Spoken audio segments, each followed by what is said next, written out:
ನಮಸ್ಕಾರ ಸ್ನೇಹಿತರೆ, ಸಮೃಚಿ ಕನ್ನಡ ಯೂಟ್ಯೂಬ್ ಚಾನಲ್ಗೆ ಸ್ವಾಗತ. ನಾನು ನಿಮ್ಮ ಕವಿತಾ. ಇವತ್ತಿನ ಸ್ಪೆಷಲ್ ಏನು ಅಂದರೆ ಅಂಗನವಾಡಿಯಲ್ಲಿ ಕೊಡುವಂಥ ಮಿಲ್ಕ್ ಪೌಡರಿಂದ ಲಡ್ಡು ಮಾಡೋಣ.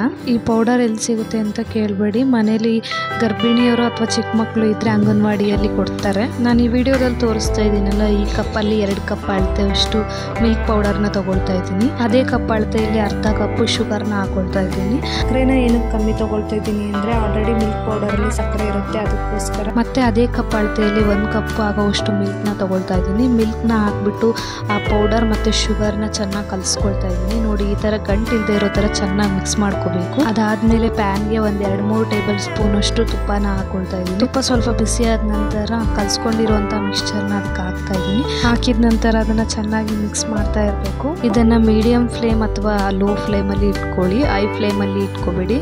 ಮೀಡಿಯಂ ಟು ಲೋ ಫ್ಲೇಮಲ್ಲಿ ಅಡ್ಜಸ್ಟ್ ಮಾಡ್ಕೊಳ್ಳಿ. ನೋಡಿ, ಮಿಕ್ಸ್ಚರ್ನ ಹಾಕಿದ್ಮೇಲೆ ಅದನ್ನು ಈ ಥರ ಮಿಕ್ಸ್ ಮಾಡ್ತಾನೆ ಇರಬೇಕು. ಅದನ್ನು ಬಿಡಲೇಬಾರ್ದು. ಇದೇ ಥರ ಮಿಕ್ಸ್ ಮಾಡ್ಕೊಂಡೇ ಇರಬೇಕು, ಇಲ್ಲಾಂದರೆ ತಳ ಹಿಡಿದ್ಬಿಡುತ್ತೆ. ಸಕ್ಕರೆ ಹಾಕಿರೋದ್ರಿಂದ ಸ್ಟಾರ್ಟಿಂಗಲ್ಲಿ ಸ್ವಲ್ಪ ತೆಳುವಾಗುತ್ತೆ. ಆಮೇಲೆ ಅದೇ ಥರ ಮಿಕ್ಸ್ ಮಾಡ್ತಾ ಹೋದರೆ ಸ್ವಲ್ಪ ಗಟ್ಟಿ ಆಗ್ತಾ ಬರುತ್ತೆ. ನೋಡಿ, ಇವಾಗ ಸ್ವಲ್ಪ ಗಟ್ಟಿ ಆಗ್ತಾ ಇದೆ. ಇದೇ ಥರ ಗಟ್ಟಿ ಆಗೋವರೆಗೂ ಅದನ್ನು ಮಿಕ್ಸ್ ಮಾಡ್ತಾನೆ ಇರಬೇಕು. ಯಾವ ಥರ ಅಂದರೆ ಫುಲ್ ಗಟ್ಟಿಯಾಗಿ ಅದು ಬಾಣಲಿಗೆ ಅಂಟ್ಕೋಬಾರ್ದು. ಅಲ್ಲಿವರೆಗೂ ಅದನ್ನು ಮಿಕ್ಸ್ ಮಾಡ್ತಾನೆ ಇರಬೇಕು. ನೀವು ನಾನ್ ಸ್ಟಿಕ್ ಇದ್ದರೆ ಯೂಸ್ ಮಾಡಿ, ಅದರಲ್ಲಿ ಚೆನ್ನಾಗಿ ಬರುತ್ತೆ. ಬಟ್ ನನ್ನ ಹತ್ರ ನಾನ್ ಸ್ಟಿಕ್ ಇಲ್ಲ, ಸೊ ಅದಕ್ಕೋಸ್ಕರ ನಾನು ಬಾಣಲಿನ ಯೂಸ್ ಮಾಡ್ತಾ ಇದ್ದೀನಿ.